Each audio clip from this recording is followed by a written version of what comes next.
نبی پاک علیہ الصلوۃ والسلام نے نا ایک بات ارشاد فرمائی، آپ نے اپنے ذہن میں رکھنی ہے، آپ کی توجہ ہے نا میری بات پر۔ حضرت عبداللہ ابن عباس رضی اللہ تعالیٰ عنہ فرماتے ہیں کہ اللہ کے پیارے رسول صلی اللہ تعالیٰ علیہ وسلم نے فرمایا، اے عبداللہ، اے میرے بیٹے، ایک بات کا یقین کر لو کہ ساری دنیا مل کے تمہارا کچھ سنوارنا چاہے سنوار نہیں سکتی جب تک اللہ کی رضا نہ ہو، اور سارے دنیا دار مل کے تمہارا کچھ بگاڑنا چاہیں تو بگاڑ نہیں سکتے جب تک اللہ کی مشیت کا تقاضا اپنی اللہ کا بندہ تو پختہ کرتا ہے۔ آپ یقین کریں ہمارے نوجوانوں کا کبھی یہ ذہن بن جائے نا، یہ باز آ جائیں، یہ نہ تو کوئی ناجائز رستہ اختیار کریں دولت کمانے کا، نہ مشہور ہونے کے لیے کوئی ایسا رویہ اختیار کریں جو تہذیب کے خلاف ہو، نہ کوئی ایسی ویڈیو بنائیں، نہ کوئی ایسا اگر یہ ذہن بن جائے، عزتیں، ذلتیں، رزق، یہ سارا اللہ، یہ اگر یقین کامل، نہ کسی سیاستدان کی گاڑی کے پیچھے بھاگیں، نہ کبھی کمزور پڑیں، نہ کوئی کچی بات کریں، ان کا ذہن بن جائے کہ میرے سارے معاملات میں میرا محافظ میرا اللہ ہے۔ یہ سوچ کون دیتا ہے؟ یہ اللہ کے بندے دیتے ہیں۔ حضرت بہلول دانا رحمت اللہ علیہ تشریف فرما تھے ایک مقام پہ، امام غزالی نے لکھا ہے، تو ہارون رشید حج کر کے آ رہا تھا۔ وہ جب حج کر کے آیا تو اس کے نا گھوڑے کے ارد گرد لوگ نعرے لگا رہے تھے، خوش آمدید کے، مرحبا کے۔ تو یہ پروٹوکول بنا، میں نے عرض کیا نا، میں نے ابھی دوستوں کو منع کر دیا، پھول نہ ڈالیں، ہمارے گلوں میں آپ پھول ڈال رہے ہیں اور فلسطین کی بیٹیوں کو روٹی نہیں مل رہی کھانے کی۔ ہم مسلمان تو ایک جسم کی طرح ہوتا ہے نا، اور ہمارا حال یہ ہے کہ ایک بیان دینے کے بعد وہ قلبی کیفیت ہماری نظر نہیں آتی، وہ دکھ کے رشتے۔ ایک دوست مجھے ویڈیوز بھیج رہے تھے، میں نے انہیں منع کر دیا، میں کہ یار تو پتہ نہیں کہ میں تک لینا ہے، تے دیکھیے نہیں جانی۔ اور اجتماعی طور پر امت مجرم ہے اس معاملے میں، اجتماعی طور پر، اجتماعی طور پر دو بیان دینے سے کیا ہوتا ہے؟ کوئی عملاً آپ اپنی قسم پرسی کا عالم دیکھیں، کہاں ہیں انسانی حقوق کی تنظیمیں اور کہاں ہیں وہ لوگ جو کہتے ہیں اقوام متحدہ مسئلہ حل کرائے گا؟ مسئلے ان لوگوں کے حل کرائے جاتے ہیں جن میں کوئی دم خم ہوتا ہے، وہ یہ لوگ مسئلے حل کرائیں گے جو اتنی بھی، وہ کہہ رہے ہیں باقی ساری باتیں تو ایک طرف رہی، ہم امداد نہیں پہنچنے دیں گے، دوائیاں نہیں جانے دیں گے۔ اتنی بھی کوئی مظلوم ہوتی ہے قوم؟ اتنی بھی اقبال نے کہا تھا ہے جرم ضعیفی کی سزا مرگ مفاجات، یہ تمہارے کمزور ہونے کی تمہیں سزا مل گئی، یہ تمہیں ملے گی، اس لیے کہ جب مطمع نظر روٹی روزی پیسہ ہو جائے نا، مذہبی اسٹیجوں پر بھی جب تقریریں بکے، نعتیں بکے، تلاوتیں بکے، اور جب ہر چیز مطمع نظر صرف پیسہ ہو جائے، تو پھر میرے بھائی کیسے طاقتیں ایمان کی پیدا ہوں؟ اللہ کا بندہ ایمان دیتا ہے، طاقت دیتا ہے، اس کے پاس بیٹھنے سے انسان کا ایمان جلا پاتا ہے۔ طاقت دینے کا معنی یہ کہ جلا پاتا ہے، تازہ ہوتا ہے۔ حضرت بہلول دانا بیٹھے تھے، بادشاہ سلامت کے نعرے لگ رہے ہیں اور بڑا استقبال ہو رہا ہے۔ ہارون رشید بھی بڑا راضی تھا، ظاہر ہے نعرے لگے تو پھر نفس کو تو بڑا اچھا لگتا ہے نا، بندہ پھر وہ ایسے ایسے کر کے لوگ ہاتھ ہلاتے ہیں، مزہ ہی بڑا آتا ہے۔ وہ تو لطف لے رہا تھا، اور یہ لطف صرف وزیر نہیں لیتے، پیر بھی لیتے دیکھے ہیں میں نے، اللہ ماشاءاللہ، یہ چلتا ہے سلسلہ بہت ساری جگہوں پہ۔ وہ ہارون رشید جب یہ مزے لے رہا تھا نا، تو حضرت بہلول دانا ایک ٹیلے پہ بیٹھے تھے اور اس کی یہ حالت دیکھ کے ہنس رہے تھے، مسکرا رہے تھے۔ اللہ کا بندہ وزادار بڑا ہوتا ہے۔ وہ ہارون رشید کی اچانک نظر پڑی تو اس نے کہا بابا جی کا ہنسنا بڑا معنی خیز ہے۔ وہ گھوڑے سے نیچے اترا اور اتر کے آن کر کے نا حضرت بہلول دانا کی خدمت میں حاضر ہو گیا اور پوچھنے لگا کہ حضور خیریت ہے، آپ کیوں ہنس رہے ہیں؟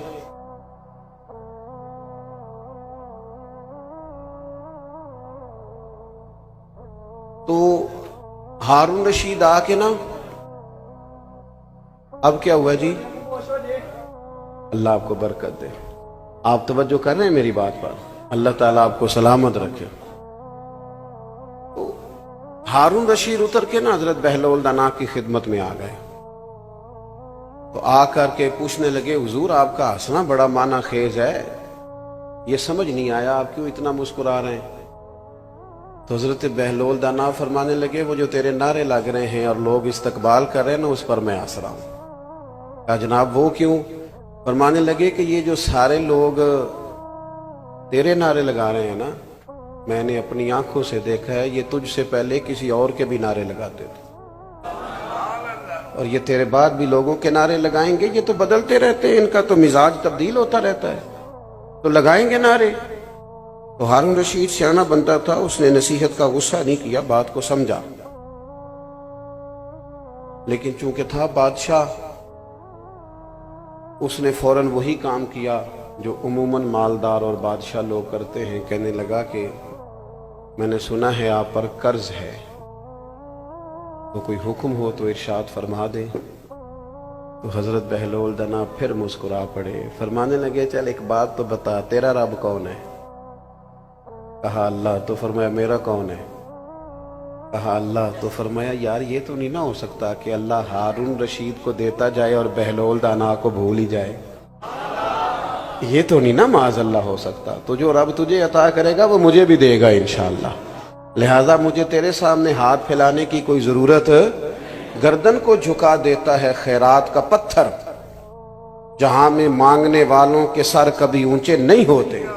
وہ ایک شاعر ایک جگہ پہ بیٹھا تھا نا، تو شاعر ناراض نہ ہو جائیں تو بعض اوقات شاعروں کی حالت بھی بڑی پتلی ہو جاتی ہے، چادر لپیٹے رکھتے ہیں کئی کئی دنوں تک بعض لوگ، اس کی حالت تھوڑی سی زیادہ ہی ایسی محسوس ہوئی، تو ایک شخص گزرا تو وہ چند روپے پھینک گیا کہ شاید کوئی ضرورت مند بیٹھا ہے۔ بندہ بڑا عمدہ تھا، اس نے کہا اٹھا اپنے پیسے لے جا۔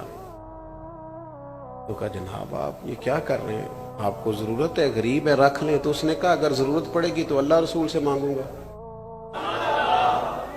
اور کیا بات کی ہے، اگر آپ کو سمجھ جائے نا تو یہ اللہ کے بندوں کی بارگاہ سے خیرات ملتی ہے۔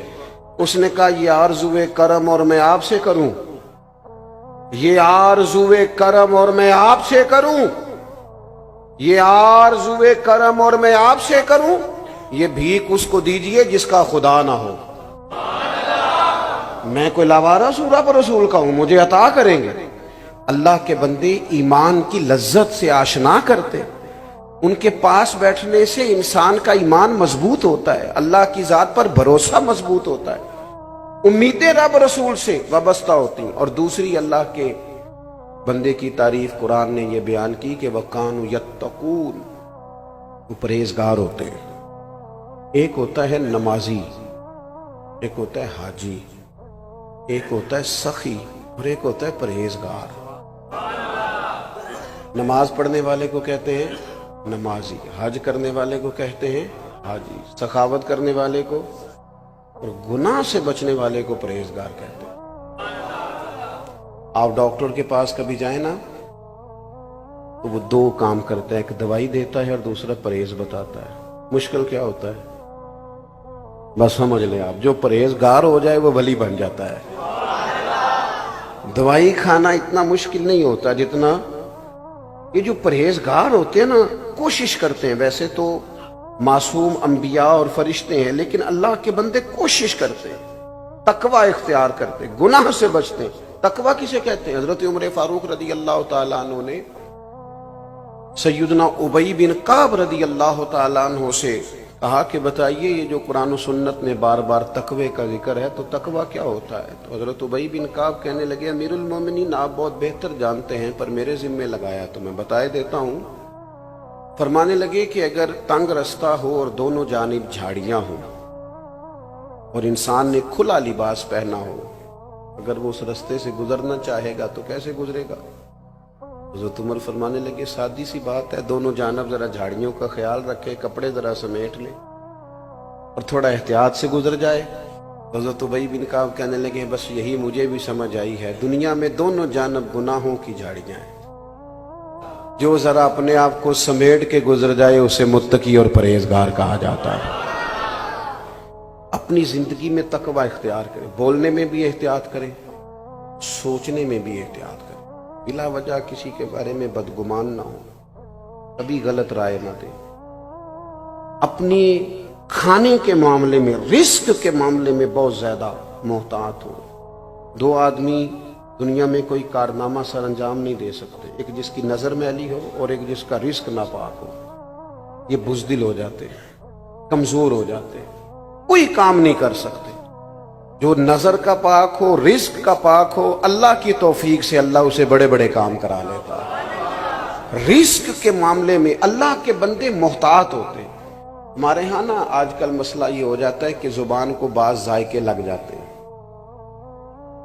اور ان ذائقوں کی بنیاد پر لوگ پھر تمیز نہیں کرتے بہت ساری چیزوں کی، کیونکہ اخراجات بڑھ جاتے ہیں۔ ہمارے ہاں ایسا نہیں کہ لوگوں کی آمدن کم ہوتی ہے، آمدن تو بہت زیادہ ہوتی ہے، لیکن اس حساب سے خرچے بھی زیادہ ہوتے ہیں۔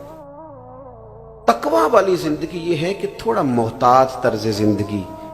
حضرت امام احمد بن حنبل رحمۃ اللہ علیہ فرمایا کرتے تھے کہ ایک بوڑھی خاتون مسئلہ پوچھنے آئی تھی، میں نے ساری زندگی پڑھایا ہے،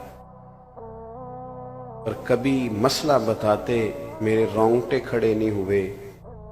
بوڑھی ضعیف عورت مسئلہ پوچھنے آئی، پردے کے پیچھے اسے بٹھایا گیا، اس نے کہا حضور ایک شرعی مسئلہ دریافت کرنا ہے۔ تو میں نے کہا بہن پوچھیے۔ تو وہ کہنے لگی اگر میں چونکہ بیوہ ہوں اور بے اولاد بھی ہوں تو میں ہاتھ نہیں پھیلانا چاہتی۔ مومن کی شان کے خلاف ہے دنیا دار سے مانگنا، وہ جب مانگتا ہے رب رسول سے مانگتا ہے، وہ لوگوں کی جیبوں پہ نظر نہیں رکھتا، اس کا مزاج ہی نہیں ہوتا۔ وہ کہنے لگی میں محنت کر کے کما کے کھاتی ہوں، تو میں چرخہ چلاتی ہوں، اس سے میں سود بناتی ہوں۔ کئی دفعہ یوں ہوتا ہے کہ دن میں بہت زیادہ کام نہیں ہو پاتا، شام ہو جاتی ہے، تو میں چاہتی ہوں کچھ رات کو بھی کام کر لوں، سمجھے اوور ٹائم بھی لگ جائے، تو میں چھت پہ چرخہ رکھ لیتی ہوں، 14ویں رات کا چاند چمکتا ہے تو روشنی ہوتی ہے تو کام ہو جاتا ہے۔ کہنے لگی حضور دریافت طلب امر یہ تھا، مسئلہ یہ پوچھنا تھا کہ اب کچھ دنوں سے یہ ہو رہا ہے کہ بادشاہ کا لشکر گزرتا ہے، بڑی بڑی لالٹینیں ہوتی ہیں، ان کی روشنی بھی میرے چرخے پہ پڑتی ہے، پوچھنا تھا اس روشنی میں جو میں سود بناؤں گی وہ کمائی میرے لیے جائز ہے کہ ناجائز؟ امام احمد بن حنبل کہتے ہیں اس نے مسئلہ پوچھا تھا اور میرے آنسو نکل گئے، تڑپ گئے۔ میں نے کہا اماں آپ کون ہیں، کہاں سے آئی، تعارف کیا ہے؟ کہنے لگی آپ مسئلہ بتائیے۔ میں نے کہا نہیں بتائیں تو صحیح۔ کہنے لگی ایک دیوانہ سا درویش ہے، حضرت بشر رافی انہیں کہا جاتا ہے، بغداد کی گلیوں میں ننگے پیر چلتے، میں اس درویش کی ہمشیرہ ہوں۔ تو امام صاحب فرمانے لگے کوئی اور ہوتا تو میں شاید مسئلہ اور بتاتا، لیکن آپ کے گھر سے تو لوگ دین سیکھتے ہیں نا، آپ کی احتیاط اسی میں ہے کہ آپ 14ویں رات کے چاند کی روشنی میں ہی چرخہ کاتا کریں۔ یہ اللہ کے بندے متقی ہوتے ہیں، پرہیزگار ہوتے ہیں، ان کے پاس بیٹھنے سے انسان کا دل اللہ کی جانب، اور صحیح حدیث میں موجود ہے بخاری مسلم میں، نبی پاک علیہ السلام نے فرمایا اللہ کا ولی وہ ہے جسے دیکھنے سے رب یاد آئے۔ ایسا نہ ہو کہ اس کی گاڑی دیکھ کے بندہ پریشان ہو جائے اور گھر دیکھ کے کہے ہو کہاں سے آیا ہے، وہ اسے ملنے سے، اس کی صحبت میں بیٹھنے سے اللہ یاد آئے۔ تو میں نے دو باتیں آپ کے سامنے رکھی، ایک تو ایمان کی پختگی، اولیاء اللہ کی علامت، دوسرا تقوی کا نور۔ بس کسی جگہ بھی جائیں ان دو چیزوں کو معیار بنائیں، یہی معیار ہے اللہ کے ولی۔ باقی یہ کہ کوئی آدمی کسی بات کو حیرت انگیز انداز میں کرتا ہے، کھینچتا ہے اور بلا وجہ کچھ چیزوں کی تشریحات غلط کرتا ہے تو وہ درست نہیں ہے۔ دین بڑا سادہ سا ہے، حضور نے کھول کر بیان فرمایا، اس میں کسی ابہام کی کوئی ضرورت نہیں ہے۔ اور میری آخری گزارش آپ سے یہ ہے، فلسطین والوں کے لیے بہت درد دل سے دعا کریں، تبصرہ کر کے چپ نہ کر جایا کرے وہ بڑا کچھ ہو رہا ہے جی یہ کہہ کے خاموش نہ ہو جائے۔ حضور نے فرمایا مومن ایک جسم کی طرح ہوتے ہیں، امت کا درد محسوس کرے۔ ہم نہ بری طرح ذاتیات کے جنگل میں پھنس گئے۔ اللہ تعالیٰ امت مسلمہ کے حکمرانوں کو ہدایت کا نور عطا فرمائے اور انہیں سمجھ عطا فرمائے اور شعور کی بلندی عطا فرمائے۔ کفر کو دیکھیں کیسے اکٹھا ہوتا ہے، کیسے بیان دیتا ہے، اور مسلمان احساس کمزوری کا شکار رہتے ہیں، حالانکہ رب کہتا ہے تم کھڑے تو ہو جاؤ، رب تمہاری مدد کرے گا۔ ان الذین قالوا ربنا اللہ ثم استقاموا تتنزل علیہم الملائکہ، جو رب کا نام لے کے ڈٹ جائے اس کی مدد کے لیے تو اللہ فرشتوں کا نزول فرما دیتا ہے۔